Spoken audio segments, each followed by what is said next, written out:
तुमच्या काळचा जो कोकण होता आणि जो आत्ताचा कोकण आहे याच्यात काय फरक जाणवतो तुम्हाला? तर असं तुम्हाला वाटतं का की कोकण संकटात आहे? हो, निश्चित आहे. संकटात कोकण आहे. सगळी वसुंधराच संकटात आहे. कोकण त्याच्यातून सुटलेला नाही. तर आजची तरुण पिढी कोकणापासून दूर जातीये असं तुम्हाला वाटतं? हो. गुरु ब्रह्मा असा श्लोक म्हणतो तो सकाळी, परंतु नंतर दिवसभर तो गुरुजी काय म्हणतो, काय त्या गुरुजीची बदली करू, उचलू बागडी करू, अशी भाषा करतो. ही भाषा मी सभ्य वापरली, त्यापेक्षा वाईट भाषेत तो बोलतो.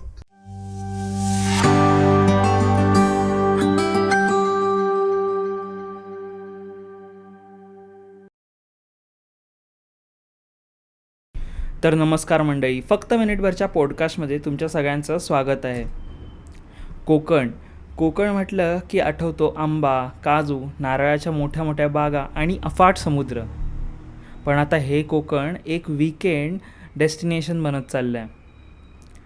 या सगळ्यांपासून आपण आपल्या कोकणाला कसं वाचवू शकतो, कसं कोकणातला तरुण बाहेरगावी न जाता रोजगार कोकणातच राहून उत्पन्न करू शकतो, हे आज या आपल्या पॉडकास्टमध्ये आपण जाणून घेणार आहोत. आपल्यासोबत आज उपस्थित आहेत राजेंद्र प्रसाद मसूरकर सर. त्यांनी खूप सारी माहिती आपल्याला दिलेली आहे.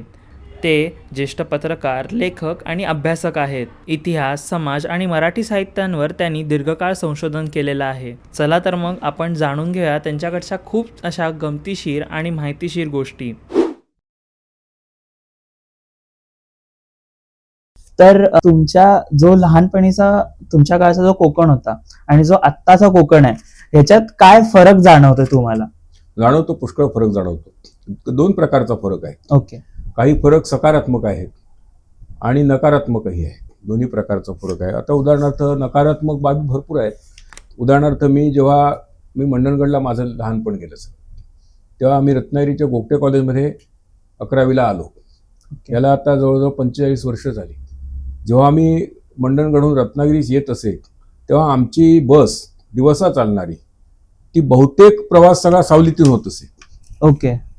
आता काय परिस्थिती आहे आपलं पाहतो आपण, जिकडे तिकडे रखरखीतून आहे. बरं, हे महामार्गाचं चौपदरीकरण होण्यापूर्वी देखील बाजूची काही झाडं तोडली जात आहेत असं घडलं होतं. लहानपणी मी सावलीतून येतो हे अजूनही मला आठवतं की सावलीतून आपण येत असो.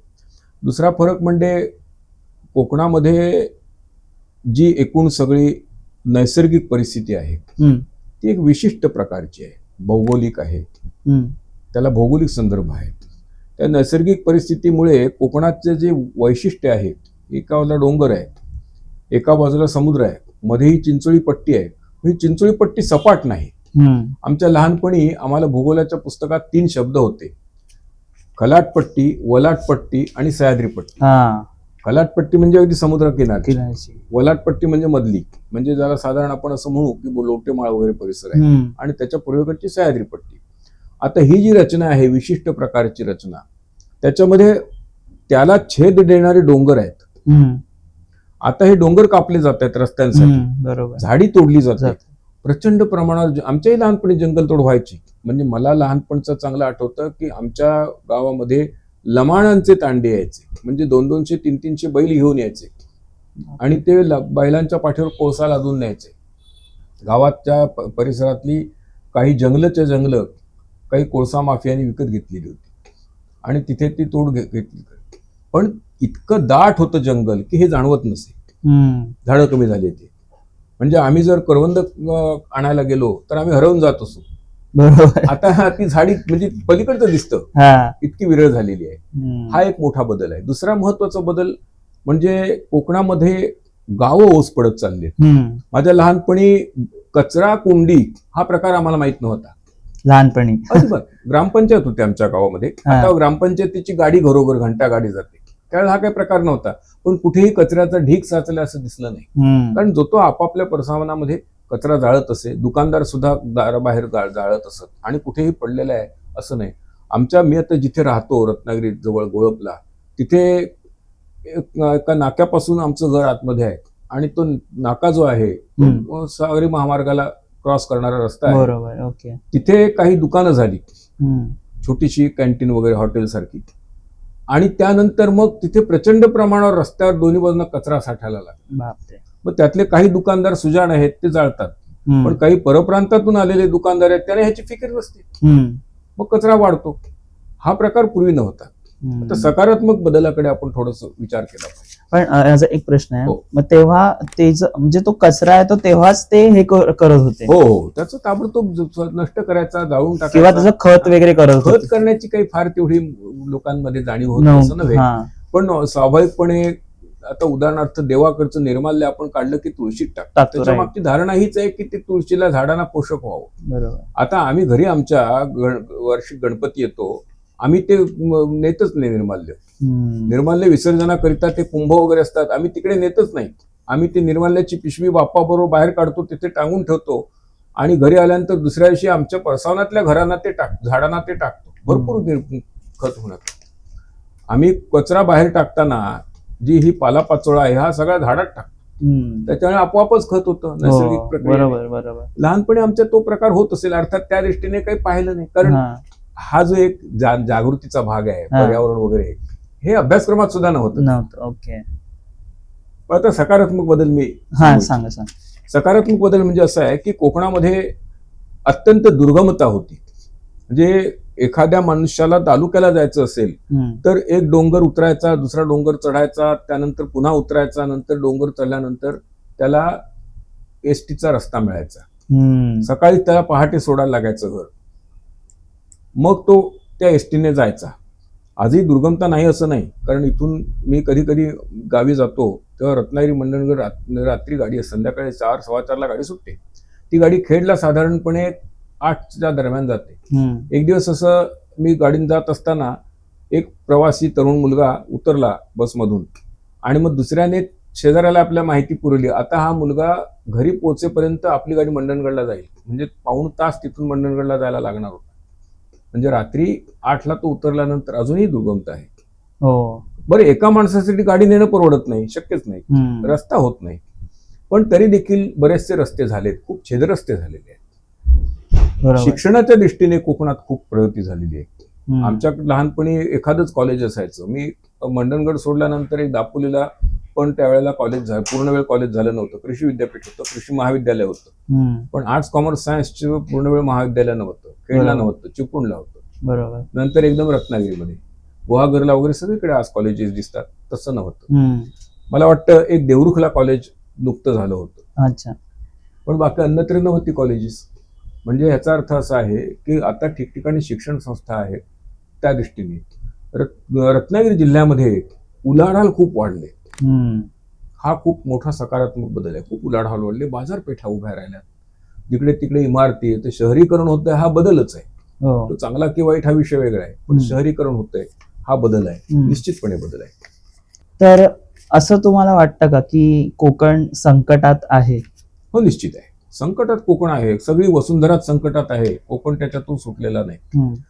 त्याचे अर्थात त्याची कारणं बरीच आहेत.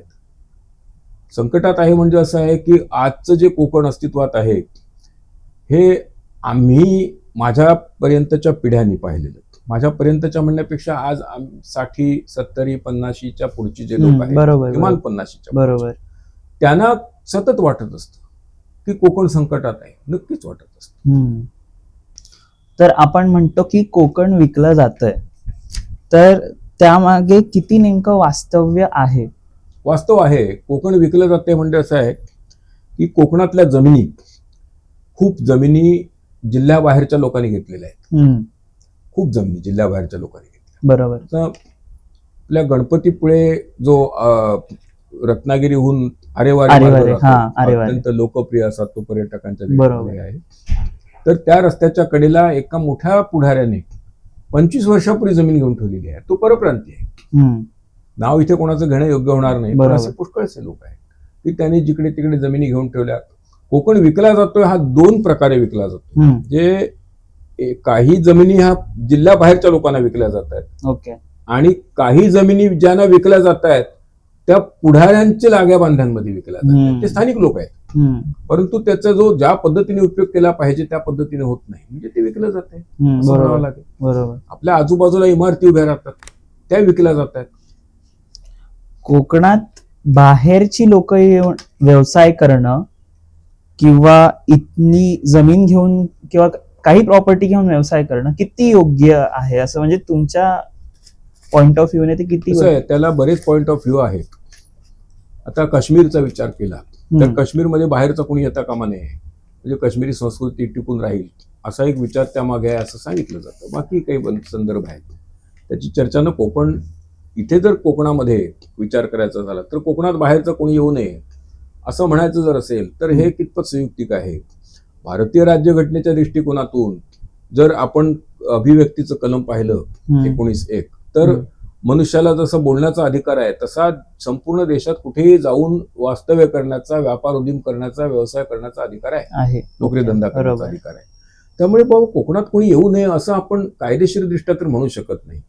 एक राष्ट्र म्हणूनही म्हणू शकत नाही, चुकीचं आहे. माझ्याच राष्ट्र बांधवाला मी नको म्हणायचं हे चुकीचं आहे. अर्थात स्थानिकांचं काय होतं हा विचार त्याच्या मागे आला पाहिजे. सगळेच लोक जर बाहेरून यायला लागले, म्हणजे माझ्या लहानपणी 7वी शिकलेले लोक शिक्षक होत असत त्यावेळेस अशी परस्परी प्रोव्हिजन होती. म्हणजे ब्रिटिशांच्या काळात वर्नाक्युलर फायनल वफा म्हणत असत.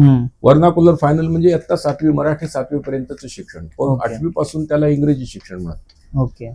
आणि ते वफा झालेले लोक ते चांगले दाढी मिशावाले चांगले तरुण असत.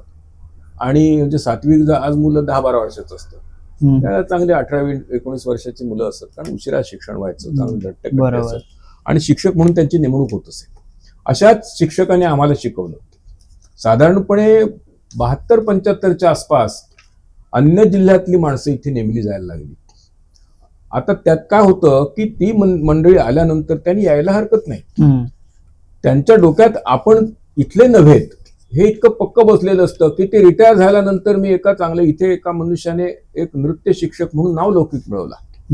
आता ते हयात नाहीत, ते रिटायर झाले. तेव्हा आता पत्रकारितेत असल्यामुळे आम्ही त्याच्याविषयी फीचर केलं. मी त्यांना विचारलं, तुम्ही आता निवृत्तीनंतरचं तुमचं काय, इथे काय आपलं, मी जाणार गावी. आयुष्य ह्या माणसाने इथे काढलं, इथे नोकरी लागली. इथे शासकीय ज्या नोकरीतून लाभ मिळतात, ग्रँटेड शाळा आहे म्हणून ते सगळा पगार, ते सगळ्या कमिशनांचे रिपोर्ट, त्याचा फायदा सगळं मिळाला. इथे नावलौकिक मिळाला. एक उत्तम नृत्य शिक्षक म्हणून इथे एकही विद्यार्थी यांचा गावाला नाही.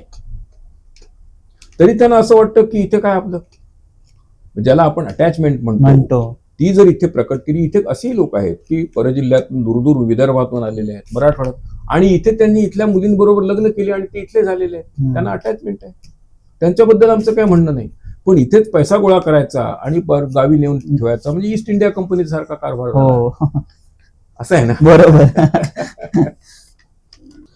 तर कोकणी माणूस स्वतःच्याच गावात परका होत चाललाय ह्या, म्हणजे असं वाटतं. हो, आहे, वाटतं. असं आहे, मला असं वाटतं की एक साधारण 15-16 वर्षापूर्वी जैतापूर प्रकल्प हवा नको असा एक लेख मी तरुण भारतमध्ये कव्हर स्टोरीला लिहिला आणि अनेकांनी तो वाचून मला त्याच्याविषयी चांगले अभिप्राय दिले.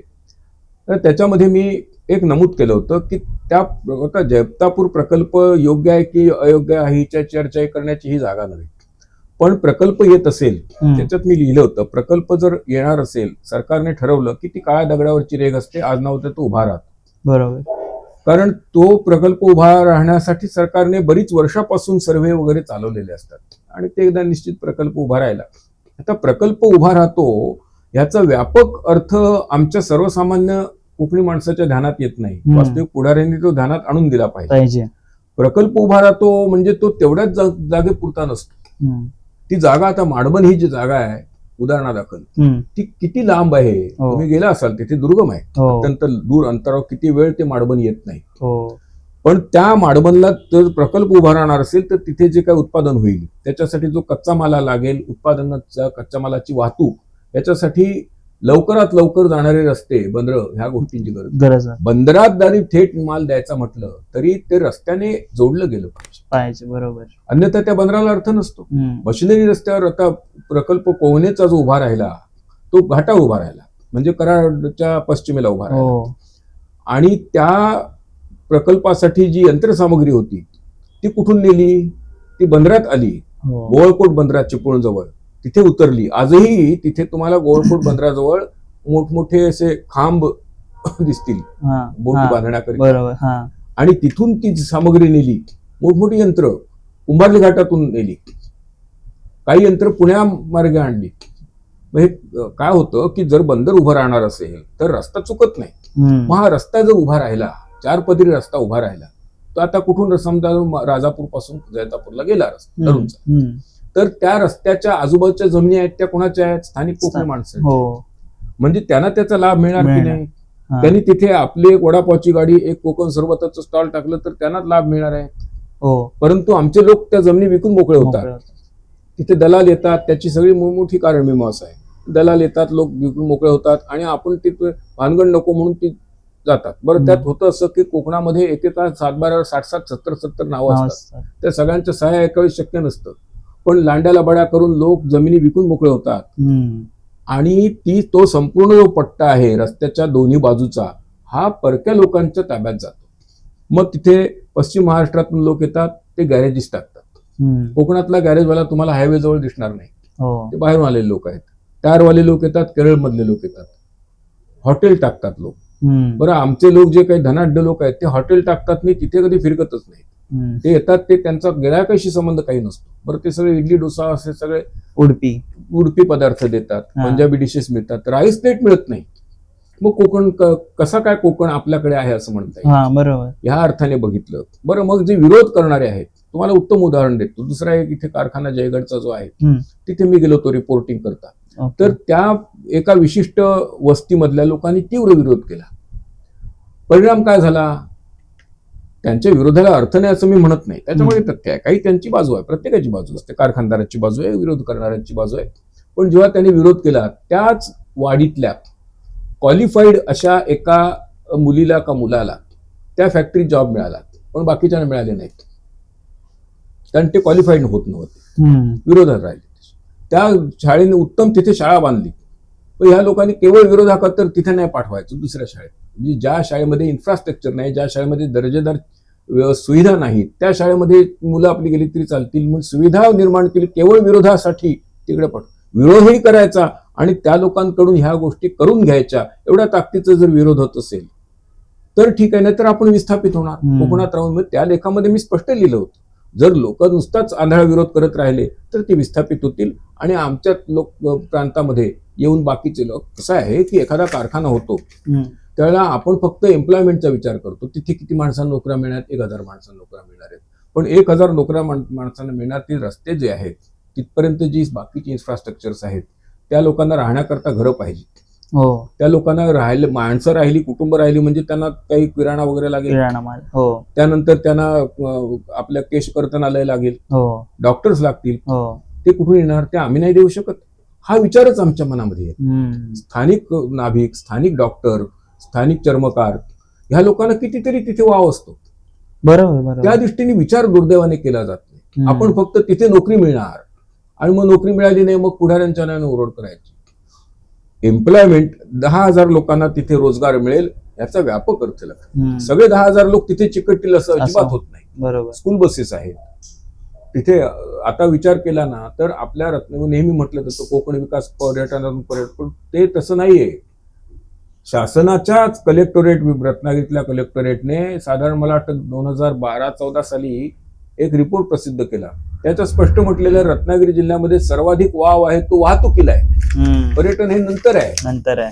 आम्हाला वाटतं की रत्नागिरी पर्यटन म्हणून विकसित होती, तालुका जाहीर झाला, सगळं झालं, पण रत्नागिरीमध्ये वाव आहे तो जास्त वाहतुकीला. आज आपण पाहतो रत्नागिरीत निंदाटकरेचे ट्रक्स बाहेरून येतात, कित्येक चाकांचे ट्रक बाहेरून येतात आणि कुठे कुठे जात असतात. कोणी कोळसा वाहून नेतात, कोणी खाणीतलं सामान वाळू नेतात, बंदरामध्ये जातात, मळी आणतात. म्हणजे हा जो भाग आहे तो जर व्यापक लक्षात घेतला तर मग कोकणातल्या माणसाला विस्थापित होण्याची भीती राहणार नाही. बरोबर. कोकणी भाषा किंवा सण आणि परंपरा ह्या सर्व साजरं करण्याची पद्धत थोड्या कमी होत चालल्यात असं नाही वाटत का? थोडासा बदल झालाय, पण तो फार नाही झालाय. त्यात काय थोडंसं असं आहे की परंपरागत जे सण आहेत ते आम्ही तितक्या जोमाने साजरे करतो. गणेशोत्सव आणि शिमग्याला कोकणी माणूस काय वाटेल ते करून गावाला येणार. आजही कोकणामध्ये असं होतंय की कोकणातली सगळी जी गावं आहेत 90% गावं ही चढउतारावर वसलेली आहेत. टेकडीवरती घरं आहेत, खाली कुठे नदी बिदी आहे. जवळपास एक सडा आहे. आता पुष्कळ गावातल्याच लोकांच्या जमिनी तिथे असतात. हम्म. मग बऱ्याच लोकांनी आपल्या डोंगरातल्या घराऐवजी खाली घरं बांधली. हम्म. खूपशा देवस्थानांची जागा जी आहे ही अशी खोऱ्यात नदीच्या वगैरे मध्यवर्ती कुठेतरी एखाद्या टेकडीवर असते आणि तिथे सगळे उत्सव होतात. शिमग्यासारखा उत्सवात ते गावदेवाला फार महत्व असतं. मस्त. गणेशोत्सव मात्र अजूनही घरोघर साजरा होतो. जिथे आपल्याला प्रसंगी चालत जावं लागतं अशा घरांमध्ये गणपती बसवण्याची पद्धत असते, पूर्वापार चालत आलेली, ती अजूनही कोकणी माणसाने मोडलेली नाहीये. हो. आपल्या पूर्वीच्या घरात आहे. म्हणजे कित्येक आता घरांचे विभाग झाले, म्हणजे कुटुंब वेगळी विभक्त झाली. एकेका घरामधून 4-4, 5-5, 6-6 कुटुंब वेगळी, हो. पण अजूनही त्यांचे गणपती एकत्र आहेत. हो. त्यामुळे त्यात फार बदल झालाय असं म्हणता येणार नाही. हम्म. साजरा करण्याच्या पद्धतीत बदल झालाय असं म्हणावं तर गणपतीला मोदक वगैरे हे पक्वान्न आहेत. आरत्या जोराने होतात. पूर्वी इतक्या जोमाने अगदी छान आरत्या होतात. त्याला अजूनही आरतीमध्ये बँजो आलेला नाहीये. मिरवणुकीत आला असेल पण आरतीमध्ये अजूनही नाल वाजवतात, ढोलकी वाजवतात आणि टाळ असतं. आणि ते ढोलकी वाजवणारे सुद्धा छान अत्यंत कुशल असे लोक आपल्याकडे आहेत. शिमग्यामध्ये सुद्धा बदल झालेला नाही. कारण काय असतं की पारंपरिक देवाचे जे काही सण आहेत त्यात बदल करणं हे तितकं शक्य नाही. म्हणजे त्याच्यासाठी मग जर बदल करायचा असेल तर तो त्या चौकटीत राहून करावा लागतो. मग त्याला देवाचा कौल घ्यावा लागेल आणि हे लोक तयार होत नाहीत. उत्सवामध्ये तसा बदल नाही. भाषेत मात्र बदल बराच झालेला आहे. कारण परजिल्ह्यातले लोक इथे आल्यामुळे 19, 78 असे शब्द मुलांच्या कोकणी जी धाटणी आहे, बोलण्याची शैली आहे, तर ती कोकणी लोकांची काही लोकांनी शुद्ध बोलायला सुरुवात केली. म्हणजे शुद्ध बोलायचं म्हणजे ती घाटावरच्या भाषेमध्ये बोलणं. हा तिकडच्या शिक्षकांचा प्रभाव निश्चित आहे. ते मात्र जाणवतं. आणि 19 हा शब्द डिक्शनरीत आहे, 19 हा शब्द डिक्शनरीत नाही. परंतु तो विशिष्ट प्रदेशातल्या लोकांमुळे तो रूढ झाला. 78 हा शब्द रूढ झाला. अशा बऱ्याच गोष्टी घडत असतात. शिक्षकांचा प्रभाव विद्यार्थ्यांवर नक्की पडतो. ते घाटावरनं हे आलेले शब्द आलेले आहेत, तो एक प्रभाव पडतो. दुसरा प्रभाव म्हणजे बोली भाषेमध्ये जो प्रभाव आहे सर्वात म्हणजे घाटावरच्या शिक्षकांच्या प्रभावापेक्षा तीव्र आणि घातक असा जो प्रभाव आहे तो इंग्रजीचा आहे. काय होतं की आमच्या इथले कोकणातले जे चाकरमानी पूर्वी तिकडे गेले, त्या चाकरमान्यांची गंमत सांगतो तुम्हाला. हल्लीच्या नवीन लोकांना माहित नाहीये. पूर्वी चाकरमान्यांच्या ज्या खोल्या असत मुंबईमध्ये, म्हणजे ते ठराविक इलाके होते. आपला बोरीबंदर जवळचा म्हणजे आजच्या ज्याला सीएसटी म्हणतो, त्या सीएसटी जवळचा भाग सीएसएमटी म्हणतात छत्रपती शिवाजी महाराज, तर त्याच्या जवळचा भाग ताडदेव वगैरे अशा सगळ्या भागामध्ये पायधुनी, गिरगाव या ठिकाणी या लोकांच्या खोल्या असत. चाळीमध्ये घेतलेल्या खोल्या असत. आणि त्या खोल्या गावाच्या खोल्या असत. म्हणजे नेवरे गावची एक खोली, धामणशाची खोली, पावसची खोली, अशा प्रकारे लहान लहान गावांच्या खोल्या असत. आणि तिथे 10-10, 12-12, 15-15 चाकरमानी राहायचे. त्यांच्या वेगवेगळ्या वेळा त्यांच्या ड्युटीप्रमाणे असत. आधी तिकडे मीरा रोडला वगैरे तुम्ही गेलात तर बाया लोक अशा पद्धतीने राहताना दिसतात. हे लोक आमचे त्यावेळेला चाकरमानी गिरण्यांमध्ये काम करणारे असे राहायचे. आणि त्यांची बिराडबादी सगळीकडे गावी असायची. ते वर्षाकाठी ठराविक वेळा यायचे. त्यांचा संसार सगळा इथे फुलत असे. मुलं त्यांची शाळेत जात असत. आज ह्या सगळ्यांनी हळूहळू कालांतराने आपली बिराडं मुंबईत थाटली. दूरपर्यंत अगदी विठ्ठलवाडी, तिकडे बदलापूर, इकडे मीरा रोड, भाईंदर, लांबपर्यंत त्यांना फ्लॅट त्यांनी जमेल तसे घेतले. कोणी झोपडपट्टीत संसार थाटले. परंतु हे सगळं होत असताना त्यांचे संसार तिथे व्हायला लागल्यानंतर त्यांची मुलं बाळ तिथल्या शाळांमध्ये जायला लागली. आता त्याचा काय होतंय की ह्या लोकांना एक मनात अशी खंत होती की आपण शिक्षणात मागे पडल्यामुळे आपण पैसा गमवू शकलो नाही. आणि मग त्यांना शाळेत घालायचं. तर सुरुवातीच्या पिढ्या मुंबईच्या महापालिकेच्या शाळेत शिकल्या, तरी त्यांच्या मनातली ही खंत दूर झाली नाही. त्याची आणखीन वेगळी काही त्याच्यावर आत्ता चर्चा नको. पण ही खंत दूर करण्याकरता त्यांनी उपाय कोणता काढला तर इंग्लिश माध्यमाच्या शाळेत घालायचं मुलांना. आता मुलांना हा जो बाप आहे मुलांचा, आई कमीच शिकलेली, ती गावातून 2 इयत्ता शिकून गेली असेल. आता ती संसाराच्या रगाड्यामध्ये अक्षर ओळख सुद्धा विसरलेली.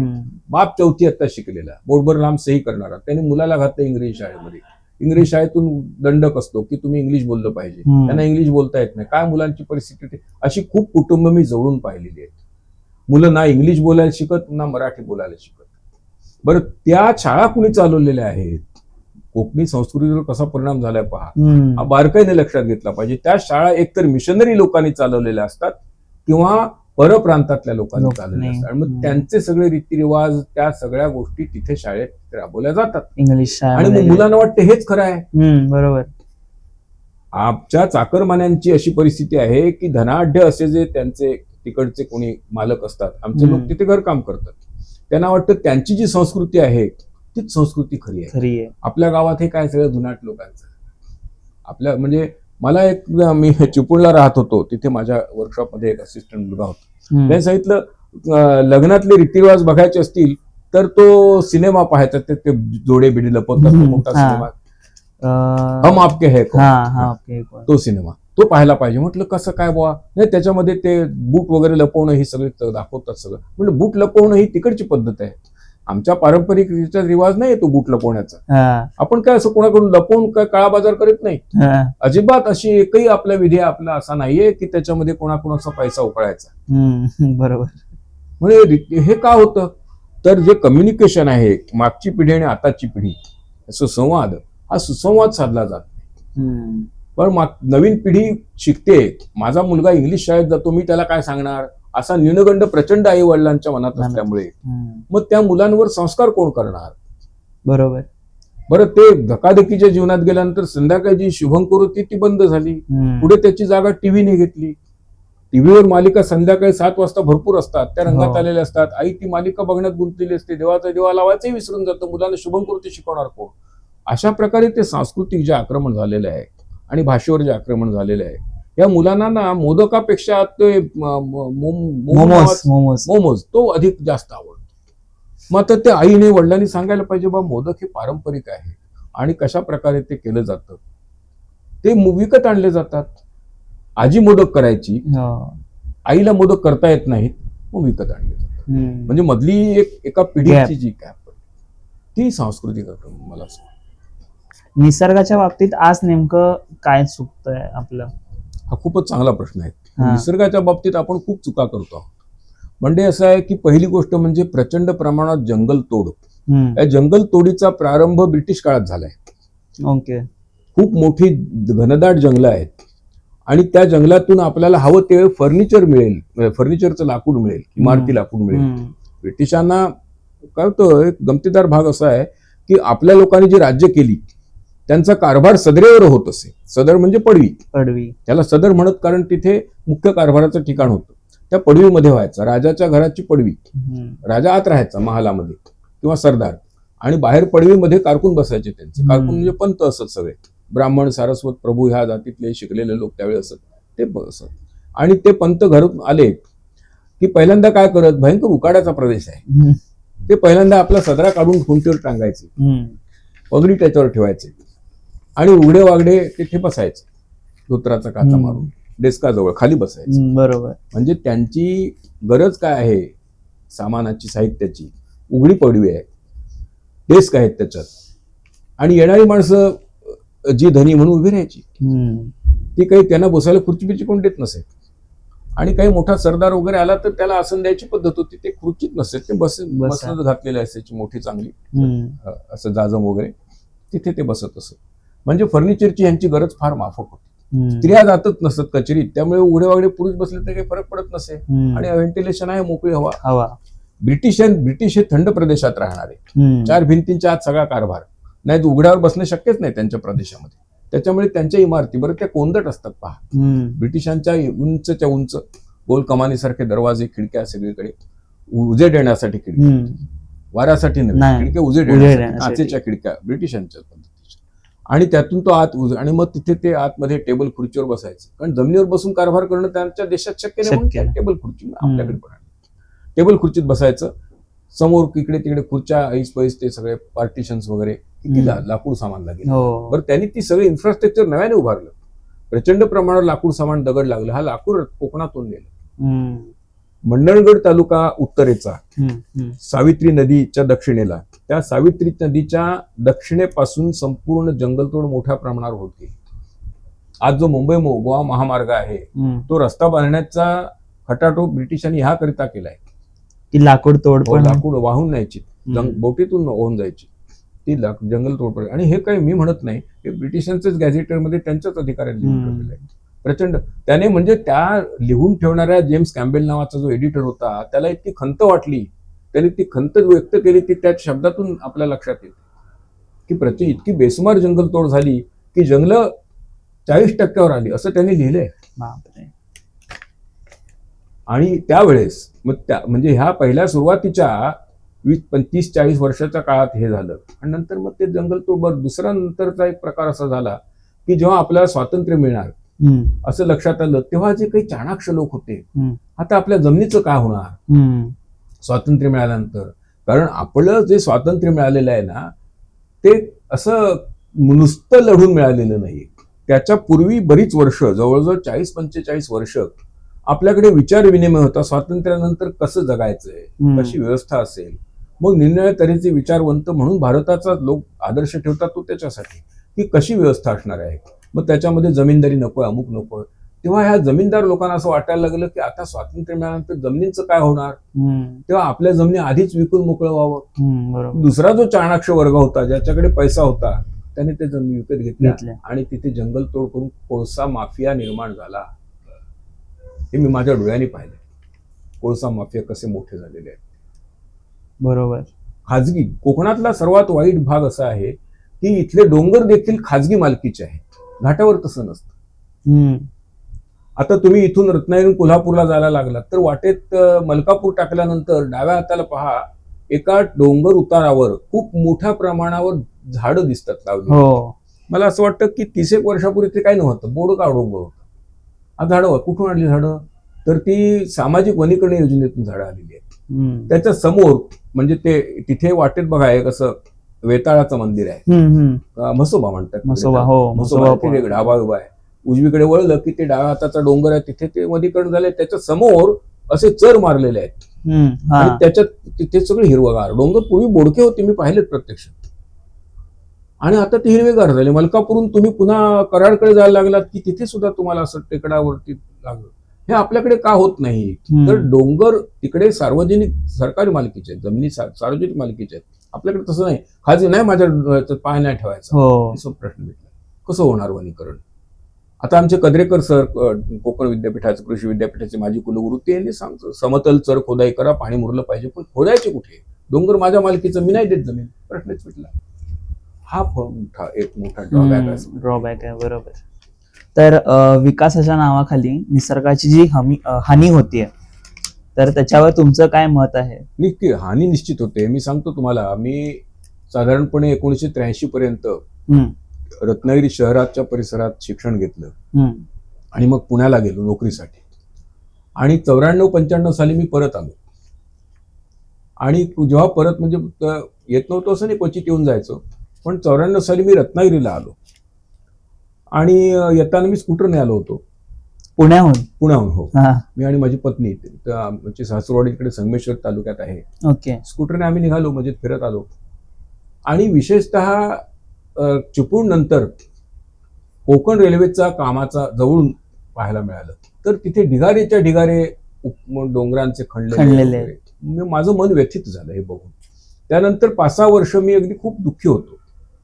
म्हणजे कोकण रेल्वेची, मगाशी मी तुम्हाला असं अनौपचारिक बोलताना सांगितलं की कोकण रेल्वेची पहिली पुरवणी मी छापली. कोकण रेल्वे स्थानकात आली त्या दिवशी रत्नागिरीच्या. पण मी कित्येक वर्ष कोकण रेल्वेत बसलो नाही. माझं कोकण उजाड झालं ह्या प्रकल्पाने, ह्या भावनेमुळे मी रेल्वेत बसायला तयार नव्हतो. मग माझ्या एका मित्राने मुंबईच्या एकदा प्रवासाचं तिकीट रेल्वेचं काढलं. मग मला त्यांना माहित नव्हतं माझी अशी काही कल्पना आहे. नाईलाजाने मी गेलो. मग हळूहळू बसलो. नाईलाज आहे, दुसरं काही नाही त्याला. परंतु संपूर्ण जिकडे तिकडे मातीची ढिगारे, डोंगर बोडके झालेले, ही सगळी विकास कामं चाललेली आहे. मधल्या शेतीचं हे सगळं.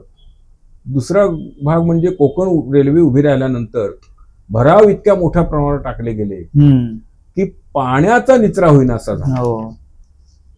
मी खेर्डीला राहत होतो आणि तिथे एक मोठा, साधारण 1995 साली खूप पाणी तुंबलं होतं. तर मला त्या लोकांच्या बोलण्यातून असं समजलं की दरवर्षी होत नाही, यंदा भराव पूर्ण झालाय त्याच्यामुळे पाणी तुंबलं. त्याच्यानंतर ह्या परिस्थितीमध्ये वाढ झाली सगळी. नंतर मग मी पुढे वर्तमानपत्रात लिहिलं की ही शेती जी आहे ती पाण्याखाली कशी गेलेली आहे.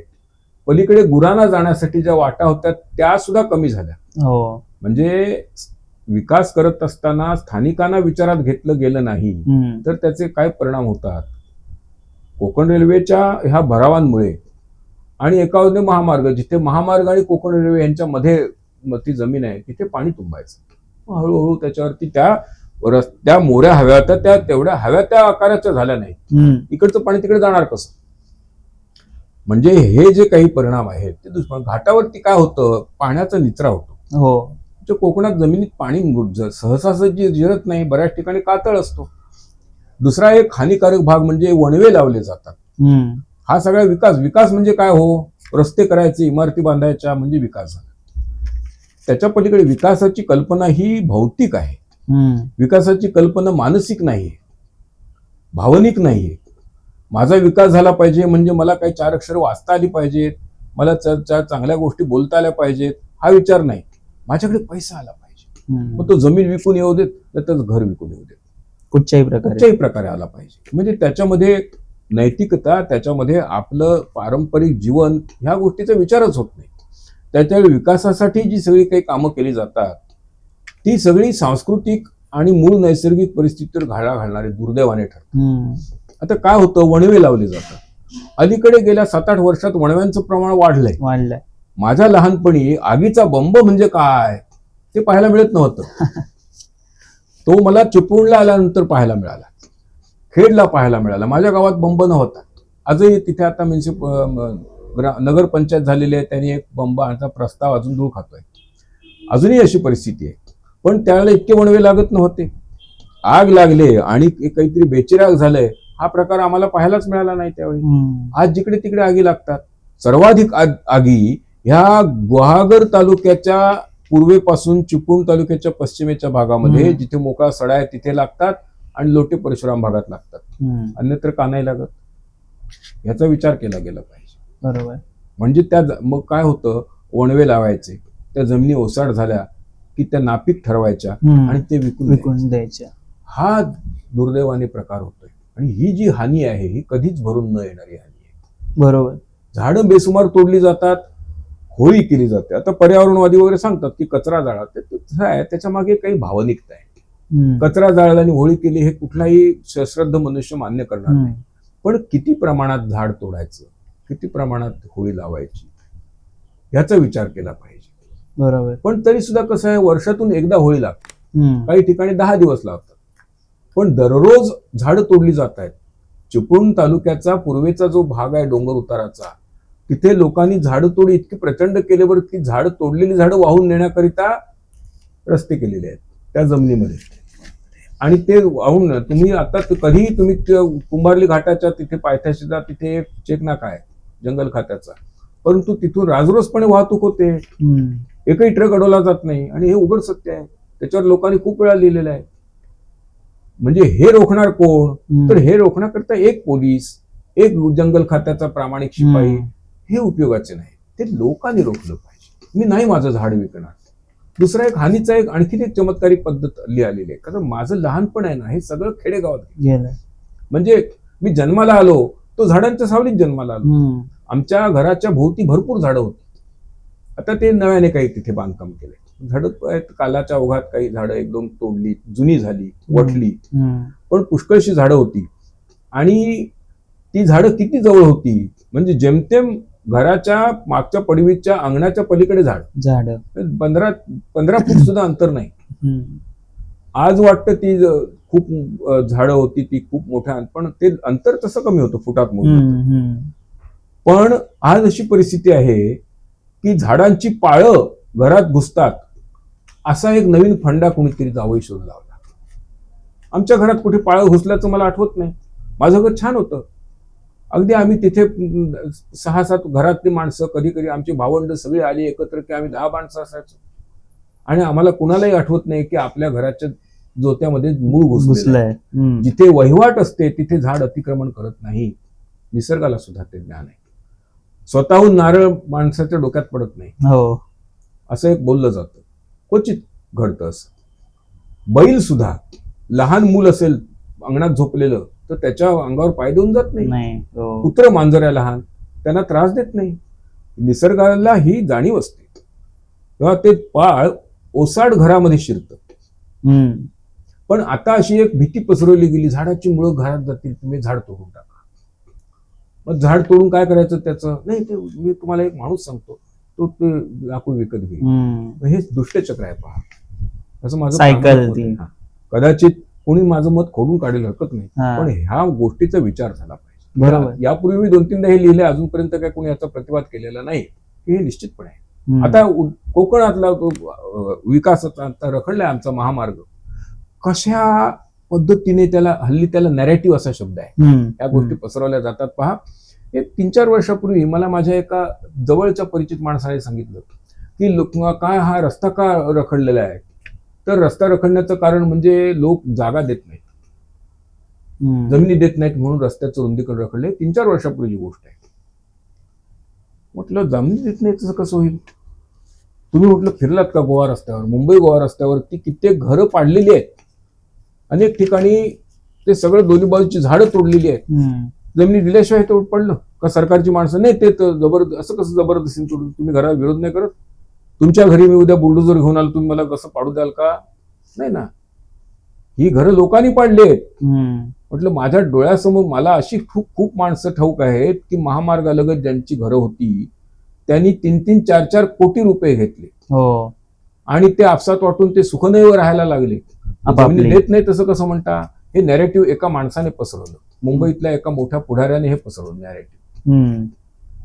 आणि तो पुढारी ज्या इलाक्यावर त्याचं वर्चस्व आहे तिथली माणसं हे सांगतात मुंबईत लोक जमिनी देत नाही गावातले. आपल्या गावात लोकांची चूक आहे. कशी नॅरेटिव्ह पसरवली जातात. बरोबर. कोकणाच्या हिताच्या हे खूप आड आलेले आहे. आता विकास करायचा, मग खूप गोष्टी आहेत. आता पहा, जी झाडी आहे, हम्म. जंगल आहे, त्याच्याबरोबर दुसरा मोठा स्रोत म्हणजे पाणी. विकासाच्या दृष्टिकोनातून आता कोयनेचं अवजल आहे. हम्म. किती लाखो लिटर पाणी रोज समुद्रात जाऊन मिळतं. हो. त्याचा विचार आम्ही करत नाही. सर्वसामान्य माणसाची समजूत तशी आहे, त्यातून वीज काढून घेतल्यावर ते पाणी मृत आहे, ते प्यायला वापरायचं नाही, झाडांना वापरायचं. ही समजूत दूर करण्याकरिता एखादाच माणूस बाहेर येतो. एखादा माणूस म्हणतो की बाबा ही चुकीची समजूत आहे, पण त्याचा ऐकतो कोण? ऐकतो पण. बरोबर. सार्वत्रिक समज जो आहे हा दूर करण्याकरता गावाच्या सरपंचापासून सगळ्यांनी पुढे झालं पाहिजे, सर्वांनी एकत्र येऊन एकत्र यायला पाहिजे. अनेकदा घोषणा झाल्या की ते कोकणात वाया जाणारे जे पाणी आहे ते आम्ही मराठवाड्याला नेणार, आम्ही ते मुंबईला नेणार. एक उदय सामंतांनी फक्त विरोध केल्याचं मला वाचायला मिळालं 1-2दा. हम्म. बाकी कोणी विरोध करत नाही. काही तर म्हणजे ज्या राजकीय पक्षांनी ही घोषणा केली सत्तेवरून, हम्म. त्या राजकीय पक्षांचे इथले स्थानिक पुढारी हो ते कसं योग्य आहे हे सांगायला लागले. त्यांनी आपल्या पुढाऱ्यांना समजून द्यायला पाहिजे ना की बाबा नाही होणार, हम्म. कोकणामध्ये आम्हाला याची जरूर आहे, दुसरा काहीतरी मार्ग शोधला पाहिजे. दुर्दैवाने हे होत नाही. हे स्थानिक पुढारी ह्या अशा पद्धतीने ह्या विकासाच्या गोष्टीचा दुसऱ्या बाजूने विचार करतात. विकास म्हटलं ना तर तो बंदरांचा विकास आहे, हम्म. कारखान्यांचा विकास आहे. आता बघा, प्रदूषणाचा जो विचार केला, विकासामध्ये प्रदूषण होतं, हम्म. बरोबर आहे. विकास करताना प्रदूषण होतं हे बरोबर आहे. प्रदूषण चुकत नाही. प्रदूषण काही एकट्या कोकणात होत नाही, अनेक ठिकाणी होतं. पण मग प्रदूषणाला विरोध करणारी जी माणसं आहेत ती कुठल्या प्रदूषणाला विरोध करतात? जे कारखाने अद्याप उभेच राहिलेले नाही. जैतापूरला प्रचंड विरोध, मासे मरतात. अरे कारखान्याची विटा नाही बांधलेल्या, अजून भट्टी बांधलेली नाही, मासे कसे मरतील? मरत असतील, पण ते त्यातून काय, जर प्रोडक्शन सुरू झालेलं नसेल तर तिथून काहीतरी सोडल्यामुळे मासे मेले असं म्हणण्यात काय अर्थ नाही. या उलट लोट्याला बघा, आता 30-40 वर्ष लोट्याची MIDC आहे, तिथून ते प्रदूषण गेली 25 वर्ष वाढलंय. त्याला आत्ता विरोध होतोय लोकांचा. हो. आतापर्यंत कुठल्या पुढाऱ्याने म्हटलं का विरोध होतोय म्हणून? त्या मतदारसंघातला मनुष्य पर्यावरण मंत्री झाला, त्यांनी काय केलं? तिथलं प्रदूषण रोखण्यासाठी काय केलं नाही. त्यांनी प्लॅस्टिकवर, थर्माकोल, अमक्यावर बंदी घातली. त्याच्या एक कारखाना त्यांनी पकडला की बाबा प्रदूषण होते. त्यांच्या कारकिर्दीमध्ये राजरोस ट्रॅक्टर मधून आणून रसायनं ओतली जात होती ना, नाही ना त्याच्यावर. म्हणजे कसं होतंय की आग रामेश्वरी बंब सोमेश्वरी अशी परिस्थिती निश्चित आहे. बरोबर. काय आपलीच माणसं आपली फसवणूक करतात प्रकारे. तर आजची तरुण पिढी कोकणापासून दूर जातीये असं तुम्हाला वाटतं? हो, नक्की. अशी तुम्हाला मी सांगितलं बघा की ह्यांचं शिक्षण इंग्रजीमध्ये होतं. हम्म. तर ही सगळी मुलं वास्तव्य कायम मुंबईत, हा बरोबर. प्रामुख्याने मुंबई आणि परिसर, आणि मग ती शिमगा आणि गणपतीपुरतं गावी येतात. आता काय होतं त्याच्याने, त्यांचा शेतीशी संबंध येत नाही, हम्म. गावातल्या शेतीशी संबंध येत नाही. गावात एक जो कोणी शेती करणारा भाऊ असतो तो शेवटी थकतो, काळाच्या ओघात तो मरून जातो. पुढच्या त्याची पण मुलं मुंबईला जातात, चुलत्याकडे राहतात. ती पुन्हा मग थोड्याशा आपली जागा घेतात नोकरी बिकरी लागल्या. गावची शेती ओस पडते. आणि ही वर्षातून 2 वेळा येणारी मंडळी जी आहेत त्यांचं गाव, त्यांना जमिनी माहित नाहीत आपल्या कुठे आहेत. कुठे आहेत त्या? आणि मग त्यांचं शेतीकडे लक्ष राहण्याचा काही प्रश्नच येत नाही. गावामध्ये बंगले बांधतात, ते सुद्धा मूळ घराच्या तिथे नाही, बांधतात चढ्यावर. पण अशीही काही माणसं आहेत की मग तुम्हाला सांगतो, हा मनुष्य आहे, हम्म. हा मनुष्य आहे पिवळा शर्ट घातलेला, हम्म. हा मनुष्य मुंबई महापालिकेत नोकरीला आहे. आणि त्याने गावाला घर बांधलेलं, गावाकडे लक्ष असतं त्याचं. गावाला जे घर बांधलेलं आहे त्या घरामध्ये त्याने शेती फुलवलेली आहे, हम्म. तिथे काही माड लावले आहेत, तिथे स्थानिक मुलगा ठेवलेला आहे नोकरीला आहे. आता तो मुलगा तिथली त्यांची ते माडाची झाडं बिडे जे आहेत, काजूची काय लागवड आहे, त्याचं व्यवस्थित देखभाल करतो, हम्म. स्थानिकच आहे. तो त्याला फसवत नाही, तो परस्पर काय विकत नाही. बाकीच्यांना हा प्रश्न का